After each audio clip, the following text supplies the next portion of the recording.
नमस्कार, मेरा नाम आलोक है। आप लाइव स्ट्रीम देख रहे हैं। बिहार बिग डिबेट में आपका बहुत स्वागत है।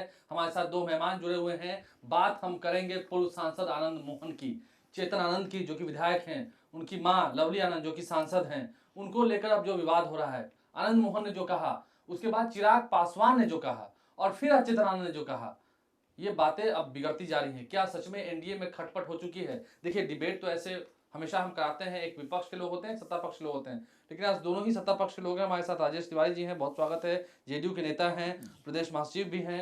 हमारे साथ प्रोफेसर विनीत सिंह जी हैं, बहुत स्वागत है सर, स्पोक्स पर्सन है लोजपा रामविलास के। सबसे पहले विनीत सिंह जी, हम आपसे ही जानना चाहेंगे, चिराग पासवान सच में क्या बहुत कॉपरेट नहीं कर रहे हैं एनडीए के लोगों को, या फिर जो आनंद मोहन कह रहे हैं, चेतन आनंद बोल रहे हैं, वो झूठ है? आलोक जी, इसमें देखिए कोई बात में दम नहीं है। परेशानी ये है कि चिराग पासवान जी एक हैं और हर जगह हर कोई उनको चाहता है कि वहां पहुंचे चुनाव के दौरान में, क्योंकि फिर बात निकल के आती है कि चिराग पासवान एक सर्वमान्य नेता है, हर कोई चाहता है। लेकिन जहां तक ये बयानबाजी की बात आ रही है तो मुझे लगता है कि आनंद मोहन जी का आशय क्या रहा है मेरे समझ में नहीं है, क्योंकि कहीं ना कहीं से एनडीए के लिए ये हित में तो बयान बिल्कुल नहीं है। क्या आप एनडीए को किसी तरह से हानि पहुंचाना चाहते हैं? वहां पे दीपा मांझी चुनाव जीत गई हैं और दीपा मांझी का अगर आप बयान सुनिएगा तो उन्होंने कहा है कि चिराग पासवान जी ने मुझे फोन करके कहा है कि हमारा पूरा समर्थन है और आज के टेक्नोलॉजी के युग में जरूरी नहीं है कोई नेता वहां पहुंचे। हमारी पूरी स्टेट इकाई इंक्लूडिंग हमारे प्रदेश अध्यक्ष भी वहां गए हुए थे। बिल्कुल स्वाभाविक है। तो इसके बाद अगर वो जीतती हैं तो जीतने के बाद फिर ये सवाल उठाने का मतलब क्या बनता है? पहली बात होगी। दूसरी बात ये है कि क्या चेतन आनंद जी बताएंगे? पहले तो चेतन आनंद को ये क्लियर करना पड़ेगा कि आखिर वो बोल किस पार्टी से रहे, क्या राजद से बोल रहे हैं?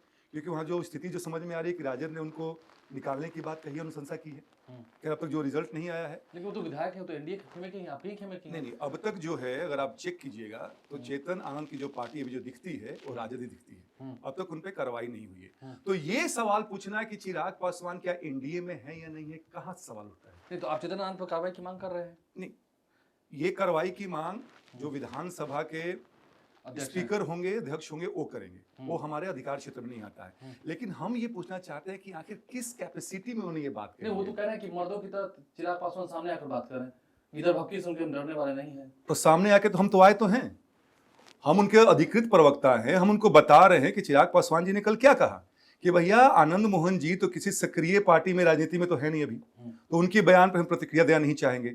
दूसरी बात, अगर चेतन आनंद ये बात कहते हैं और लवली आनंद जी उनकी माता जी जदयू की सांसद है, तो क्या जदयू इस बात का खंडन करेगा या इस बात पे मुहर लगाया कि उनके कहने पे या जो भी हो क्या उन्होंने ये बात कही है?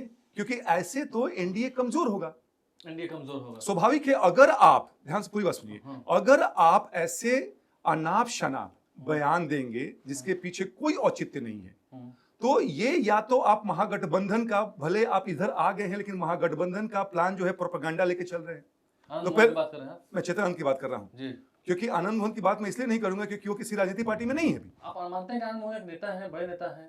थे, अब वो भूतपूर्व हो गए हैं। तो आपकी पार्टी का बयान है, आप बोल रहे हैं तो आपकी पार्टी का ही बयान है? भैया हर कोई मेरा ही बयान नहीं, पूरे बिहार का बयान है। ये बताइए किस पार्टी से अभी है वो? तो चेतन आनंद जो हैं क्या महागठबंधन का प्रोपेगेंडा लेके चल रहे हैं एनडीए में? लेकिन फिर भी मैं बता दूं कि अब लाख कोशिश कर ले चिराग पासवान, और ये निर्णय एनडीए का जो सबसे बड़ा घटक दल है बीजेपी और बाकी के सब लोग एक साथ बैठ कर निर्णय लेते हैं कौन एनडीए में है, कौन एनडीए में नहीं है। आप कौन होते हैं सवाल पूछने वाले? तो उनसे, आनंद मोहन जी से, क्योंकि पुराने नेता रहे हैं, ऐसे वक्तव्य से बचना चाहिए क्योंकि उनका इमेज डाइल्यूट होता है, धूमिल होता है। उनका इमेज डाइल्यूट होता है। राजेश तिवारी जी, हम आते हैं आप पर जी। आनंद मोहन जी आपकी पार्टी में नहीं है? देखिए, नीतीश कुमार के बेहद करीबी तो हैं। करीबी ठीक है, इसमें कोई दो राय नहीं है। और रह गई बात है कि देखिए एनडीए एकजुट है, और जहां तक ये बात दो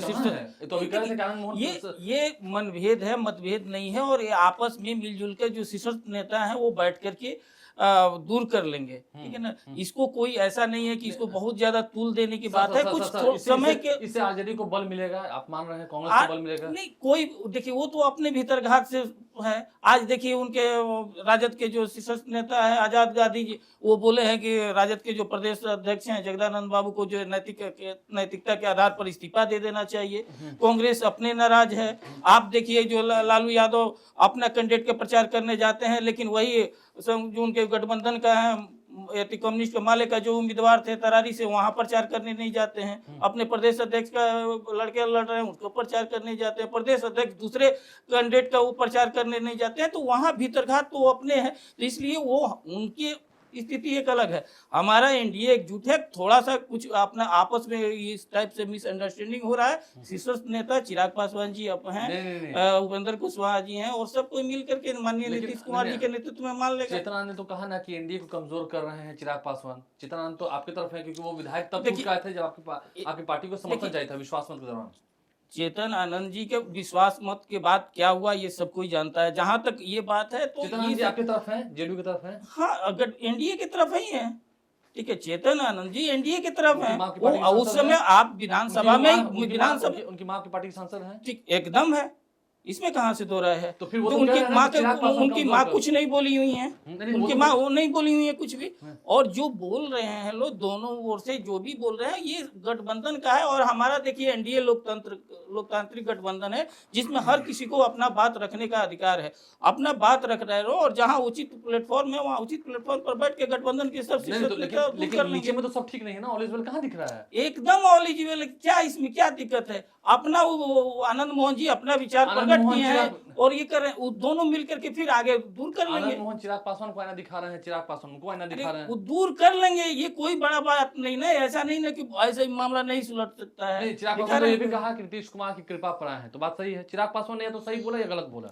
कौन क्या कहा? नहीं, कौन क्या? चिराग पासवान जी अपने दल के राष्ट्रीय अध्यक्ष हैं, केंद्रीय मंत्री हैं, एनडीए के एक महत्वपूर्ण नेता है, मजबूत नेता है, ठीक है।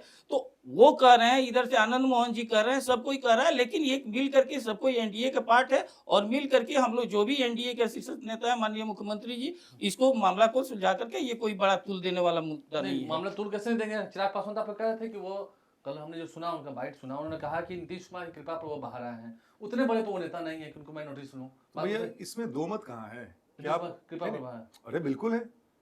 क्या इस बात से कोई इनकार कर सकता है कि आनंद मोहन जी कहाँ थे और किसके राज्य में बाहर आए हैं?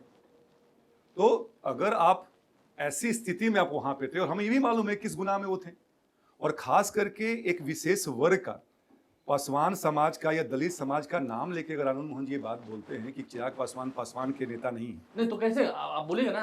जितने पासवान जो खड़े हुए जन स्वराज पार्टी से इमामगंज में, उनको आया वोट 37,000, कैसे आ गया? ठीक है। अब यहाँ दो फैक्टर काम आता है। एक लोकल फैक्टर है जो कि उम्मीदवार के अपने बल पे होता है, उसका अपना जो वोट शेयर होता है, उसने जो मेहनत किया उससे बनता है।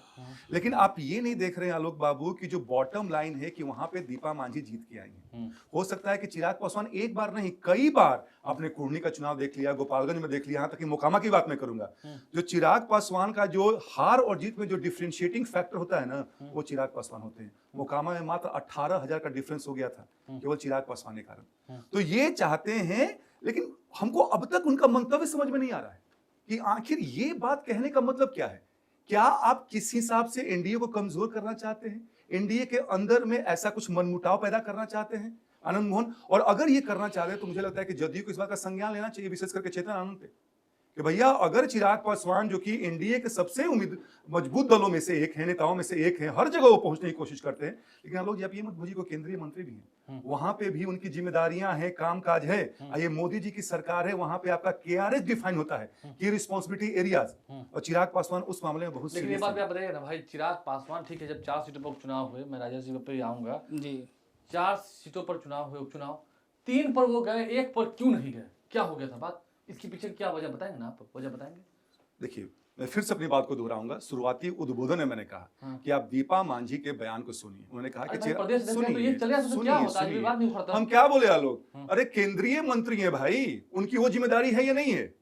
क्या वो काम छोड़ के, देश का काम छोड़ के, देश सर्वोपरि होता है, जननी जन्मभूमि च स्वर्गादपि गरीयसी, सबसे बड़ा देश होता है, तो वहां भी काम देखना है। लेकिन इसके अलावा आप ये कह सकते हैं, क्या आपने वोटरों को आपने मार्शलाइज किया कि नहीं किया? आपने वोटरों को मोटिवेट किया कि नहीं किया? आपने अपने पार्टी के प्रदेश अध्यक्ष को, इकाई को भेजा कि नहीं भेजा? सारे लोग वहां जाके कैंपिंग किए हुए थे। लेकिन शिवहर में लवली आनंद आपकी कृपा पर नहीं जीती है। आप तो 3-3 बार हेलीपैड बनवा के, चित्तानंद ने ऑन द रिकॉर्ड आज कहा कि 2 बार 3 बार हेलीपैड बनवा कर वो नहीं आए। क्यों नहीं गए? उस वक्त तो केंद्रीय मंत्री नहीं थे। हम तो कभी क्लेम नहीं करेंगे कि कोई हमारी अनुकंपा पे या हमारे से जीता है। नहीं, हाजीपुर में क्या राजपूतों का वोट नहीं मिला है क्या? भाई हर हमने क्या कहा वो तो बोल रहे कि थे हाजीपुर में तो वोट नहीं मिला है। चिराग पासवान सर्वमान्य नेता है और सर्वमान्य नेता होता है अपने कर्मों से। तो ये लवली आंध अगर जीती है बहुत बढ़िया है, और जरूर कुछ कारण रहा होगा, मजबूत कारण रहा होगा कि वहां पे चिराग पासवान जी पहुंच नहीं पाए। लेकिन अगर ये बात कोई कहे और चुनाव बीत जाने के 6 महीना के बाद अगर इस बात को आप निकालते हैं, मैं बात कर रहा हूं शिवहर की बात कर रहा हूं, जी जी, अगर आप बात निकालते हैं तो उसका औचित्य मुझे नहीं कैसे दिखता है। तो आप एनडीए में रह के एनडीए को कमजोर ना करें, और एनडीए मजबूती से आगे बढ़ रहा है तो उसको और मजबूत करें। आपको लग रहा है कि एजेंडा जो है महागठबंधन की ओर जा रहा है? मुझे तो यही लग रहा है ना, ये बिल्कुल प्रोपेगेंडा के तहत ये, और ये सेंसलाइजिंग बनाने के लिए आप ये बयान दे रहे हैं। आखिर इसका पर्टिनेंस क्या है यार, इसका औचित्य क्या है आज के समय में? चिराग पासवान जी को आप टारगेट कर रहे हैं, हमारी पार्टी को, आप अपने ऊपर ही लोग अपना हंसेंगे। कह रहे थे कि चिराग पासवान ने पहले भी क्या किया है, कैसे जेडीयू को कमजोर किया था 2020 में। आज चित्रानंद ही बोल रहे थे ये बात। आज बताइए कि माननीय मुख्यमंत्री जी के साथ हम लोग हैं, हाँ, उनके नेतृत्व में अगला चुनाव भी लड़ा जाएगा। आप मान रहे हैं कि नीतीश कुमार 25 में मुख्यमंत्री होंगे बिहार में? स्वाभाविक है भाई, इसमें तो राय कहां है? आपकी पार्टी ये बात बिल्कुल मानती है, एक बार नहीं हमारे नेता ने कई बार कहा है, और एनडीए के शीर्ष नेताओं ने कहा इस बात को लेके। तो समय के साथ चीजें बदलती हैं। 2020 से नहीं या 2025 की तरफ हम लोग ये चले हुए हैं। उस समय इस बात को कहना मुझे लगता है कि कहीं से औचित्यपूर्ण नहीं है, और ऐसे लोगों को अपने जुबान पे लगाम लगाना चाहिए। उनके कहने से एनडीए कमजोर नहीं होने वाला है, लेकिन मन का, जैसे भाई ने कहा कि मन का भेद नहीं है मतभेद है, मेरा मानना है कि मतभेद से ही मन का भेद होता है, उससे बचना चाहिए। मन का भेद होता है। आप लोजपा की बातों को समझिए और इस बात को मानिए राजेश जी, आप मानिए चाहे मत मानिए, क्योंकि आपको ये मानना ही पड़ेगा। है तो चित्तानंद आपकी ही पार्टी की तरफ। कौन गया था सीएम हाउस? सीएम हाउस आशीर्वाद लेने कौन गया था? चित्तानंद गए थे। जब नीतीश कुमार की कुर्सी डगमगा रही थी तेजस्वी तो कहते खेला होवे खेला होवे, खैर वो खेला नहीं हो पाया था, तो किसने साथ दिया था? चित्तानंद ने ना, समय पड़ने पर चित्तानंद ने, आपको प्रहलाद यादव ने और नीलम देवी ने। देखिए, जहाँ तक ये इस प्रकरण की बात है, आते हैं। हाँ, इस प्रकरण पर आप आइए। इस प्रकरण में कौन किस समय क्या साथ दिया था, कौन पीछे क्या किया है, कौन पीछे धोखा दिया, ये सब मैटर नहीं है। आज एक सब कोई दिया है साथ में। हमारा एनडीए, हम वही शुरू में बोल रहे हैं, एनडीए एकजुट है। और देखिए कौन क्या बोल एकदम है, कौन क्या कैसे कौन, देखिए अभी किस ओर से, आनंद मोहन जी की ओर से क्या बोला गया है, चिराग पासवान जी की ओर से अभी भाई साहब जो बोल रहे हैं वो क्या बोल रहे हैं, वो अपना व्यक्तिगत रूप से वो पार्टी का प्रवक्ता होकर के बोल रहे हैं, वो ठीक है, कोई बात है। लेकिन हम तो एनडीए की बात करेंगे, और एनडीए में ऐसा कोई प्रकार, बहुत सारा ऐसा इश्यू आया है कि मतभेद हुआ है, लेकिन अनुसार से उसको सब, क्योंकि हम लोग भाई उनकी पत्नी आपके यहाँ से सांसद है, तो क्या है एकदम है। तो हम लोग वही कह रहे हैं, हम लोग का पूरा एनडीए का फोकस है कि हाँ भाई, ये हम लोग को भ्रष्टाचार जो है और जंगल राज से हम लोग को लड़ाई है, हम लोग को ऐसा परिवारवादी और ऐसे जातिवादी शक्तियों से लड़ाई है एनडीए को, और उसमें है हम लोग आज एक आलोकी एकजुट है। तो चार हो गए, कोई खटास नहीं है, ये सब खटास समय के अनुसार से दूर हो जाएगा। आज वही एनडीए के एकजुटता के बदौलत है कि आज 34 साल से जो सीट नहीं था वो आज एनडीए के खाते में आया। आज माले को हम लोग हराए, प्रदेश अध्यक्ष का लड़के को हराए, आज वही एनडीए की एकता के बदौलत है, और आगे भी एनडीए का एकजुटता रहेगा, समय के अनुसार है। आगे शीर्षस्थ नेता की बात करें, वो तो मांग कर रहे हैं, ठीक है। अगर पार्टी में रहकर शीर्षस्थ नेता के खिलाफ बात होती है तो कार्रवाई की बात होती है। आप मांग करते हैं कि चित्तानंद पर कार्रवाई होनी चाहिए? देखिए, आनंद मोहन को समझाना चाहिए। ये ऊपर से शीर्षस्थ नेता देख रहे हैं, लोग जो वरीय नेता है वो देख रहे हैं, और और दोनों, चाहे वो आनंद मोहन हो चाहे वो चिराग पासवान, दोनों वरीय नेता हैं, दोनों समझदार नेता हैं, दोनों जनता से जुड़े हुए नेता हैं, और दोनों मिल बैठ करके जो है वरीय नेता मिल करके, शीर्षस्थ नेता मिल बैठ करके ये समस्या का सुलझा दे। क्योंकि हमारा लड़ाई 2025 का है, हम लोग सब कोई मिल करके किसी तरह से ऐसे लड़ेंगे तो तेजस्वी यादव जीत जाएंगे। किसको ऐसे लड़ेंगे साथ मिलके? तेजस्वी यादव को जीतने का तो कोई सवाल नहीं उठता है। अब वो तो अपना देखिए, वो तो अब झारखंड अब शिफ्ट हो रहे हैं लोग, सब कोई दोनों बाप बेटा अब झारखंड शिफ्ट हो रहे हैं, तो उन लोगों की बात नहीं है। ये सब थोड़ा सा मनमुटाव है, ये सब मिलकर के आपको दूर कर लिया जाएगा। ऐसे मतभेद होंगे तो वोटर्स पे इफेक्ट पड़ता है और तेजस्वी को इससे फायदा होगा। देखिए आलोक जी, इस बात में दम तो है कि अगर इंटरनल कुछ ऐसा, देखिए मान रहे हैं, आप नहीं मान रहे, वो मान रहे हैं, दोनों आप दोनों उनका अपना है, हो सकता है, लेकिन दोनों आप एनडीए के घटक दल हैं, जेडीयू एलजेपी। अलग पूरी बात सुनिए, कोई सवाल नहीं उठता है एनडीए पर, कहां से पूरी बात सवाल उठता है? सुनिए। इससे क्या होता है ना कि जो कार्यकर्ता होते हैं उनमें मैसेज थोड़ा सा गलत जाता है। इसलिए मैंने कहा कि जदयू को इस बात का संज्ञान लेना चाहिए। एनडीए बिल्कुल मजबूत है, उसमें कोई दो राय नहीं है, और आगे मजबूती से काम करेगी। लेकिन ऐसे जो अनवारंटेड जो कमेंट होते हैं उससे बचना चाहिए किसी पार्टी को। हम भी अपने पार्टी कार्यकर्ताओं को बोलते हैं कि अनाप शनाप बयान ना दिया जाए, क्योंकि जो विपक्ष है ना वो इसी मौके की तलाश में रहता है। और तभी जब ये स्लोगन चलता है एक रहेंगे सेफ रहेंगे, इसीलिए उसकी प्रासंगिकता और बढ़ती है। ठीक है, आप भी बात मानिए, चित्तरानंद जो है वो एनडीए के विधायक हैं, ठीक है, आज उन्होंने बोला, आप लोगों ने तो आनंद मोहन को कल कहा, आपके अध्यक्ष ने कह दिया कि हम उनको वैल्यू देते हैं, उनकी कोई तो भाई उनको क्यों तरजीह दिया जाए? वो कुछ नहीं है, नहीं, किस पार्टी के, क्या कोई अध्यक्ष हैं या सांसद है? वो भूतपूर्व हैं, उनकी पत्नी सांसद है। तो भाई पत्नी का अकाउंटेबिलिटी पति से थोड़े होता है। आनंद अगर मोहन लवली आज मेरी बात सुनिए, हाँ। लोकतंत्र में और राजनीति में किसी के पत्नी और किसी के पति होने से आपका जो भाव है वो बढ़ता नहीं है। लेकिन उनका भी तो प्रभुत्व रहा है, तो उनकी पत्नी रहा होगा। हाँ। क्या रामविलास पासवान से ज्यादा रहा है? मेरा सवाल ये है जी। कि ऐसे हल्के बयानों से आप अपनी छवि को धूमिल करते हैं, एनडीए को हानि पहुंचाने की कोशिश करते हैं। इसलिए मैंने पहले ही कहा कि आपका उनका आशय क्या है। ये ओछा टिप्पणी करने का मतलब क्या है, जबकि चुनाव को 6 महीना हो गए, उपचुनाव में 4 सीट हमारे पास आया है, महागठबंधन इसी फिराक में बैठा हुआ है कि कब किसको थोड़ा सा सुलगा दिया जाए। तो हम ये क्यों नहीं माने कि आनंद मोहन महागठबंधन के एजेंडा के तहत काम कर रहे हैं, एजेंट के तहत काम करेंगे, एजेंडा की तरह काम कर रहे हैं, या चित्तरानंद ये काम कर रहे हैं। इसीलिए जदयू को इस बात का संज्ञान लेना चाहिए। हमारे नेता ने बिल्कुल खुले कह दिया है, हम उनके बात को नहीं ध्यान देते हैं आनंद मोहन के, लेकिन जहां तक बात चित्तरानंद की बात है, एक संवैधानिक पद पे हैं, उनको इन सब चीज से बचना चाहिए। देखिए ये मामला जो है काफी गर्माता जा रहा है। चलिए हम थोड़ी सी एक बात पर आ जाते हैं, जो ये मामला सुलझा है, आपको लगता है कि मामला शांति होगा? क्योंकि अभी तो ये मामला शांत होता हुआ दिख नहीं रहा है। नहीं देखिए, दो ठीक है, आप नहीं जीत जाएंगे भाई, 1-2 दिन का है, हुआ शुरू हुए। अब आप शीर्ष पे पहुंचे हो, आप चिराग पासवान जी भी अपना कमेंट दे चुके हैं, आनंद मोहन जी दे चुके हैं। अब जो इस मामले को अब एंड हो जाएगा, ऐसा कुछ नहीं होगा कि इसको आगे बढ़ाया जाएगा। गठबंधन में तो ये बात मानते हैं ना कि हाँ एक तरफा तो नहीं करना चाहिए। नीतीश कुमार हैं, तो नीतीश कुमार क्या सिर्फ जेडीयू की सीटों पर प्रचार करने जाएंगे, जहां से लोजपा लड़ेगी, बीजेपी यही आलोक जी, हम लोग नीतीश कुमार जी दोनों तीनों दल का सब जो 4 सीट पर गए हैं, सब जगह प्रचार किए, और सब कोई चाहे वो चिराग पासवान जी हो, आनंद मोहन जी हो, हर कोई उनका ये करता है, और सब कोई एकजुट होकर के। रह गई बात है कि ये सब पर्सनली किसी के बारे में हमारा यही रहेगा कि कोई कमेंटबाजी ना करे। कम से कम जो शीर्ष नेता उन लोगों को देखने दीजिए कि वो मामला शांत कर लेंगे। क्यों नहीं मान रहे हैं साहब कि आपके एनडीए के तो विधायक हैं, गलती हो रही है? देखिए गलती के बाद देखिए, गलती कौन कर रहा है कौन नहीं कर रहा है तो देख रहे हैं। गलती नहीं हो रही है, थोड़ा मोड़ा हो रहा है तो इसको सलटा लिया जाएगा, ये कोई बहुत बड़ा इशू नहीं होगा आरजेडी को। कोई आरजेडी का फायदा नहीं होगा। आरजेडी का जितना फायदा होना था तो 4 चुनाव में, 4 जो विधानसभा का उपचुनाव है, फायदा हो चुका है, ठीक है ना। 4 उपचुनाव जो हुआ वो जितना फायदा होना वो होगा। अब इसके बाद और ज्यादा फायदा ही होगा। तो वोट काट लिया किसका? जनसुराज का। तो जनसुराज के कहाँ वोट काट लिया हमारा? जनसुराज तो उनका वोट काटना, तो आपको फायदा हो गया। वहाँ के कैंडिडेट जो था इमामगंज का और यहाँ का रामगढ़ का, किशन बेलागंज का, उनका कैंडिडेट का वोट था। तो क्यों नहीं? सबसे जमानत जब्त हो गया तरारी में, रामगढ़ में जमानत जब्त हुआ ना जी, तो वहाँ भी उनका तो घर है वहाँ। आनंद मोहन के बयान से नहीं लगता कैसे गठबंधन को मजबूती मिलेगी?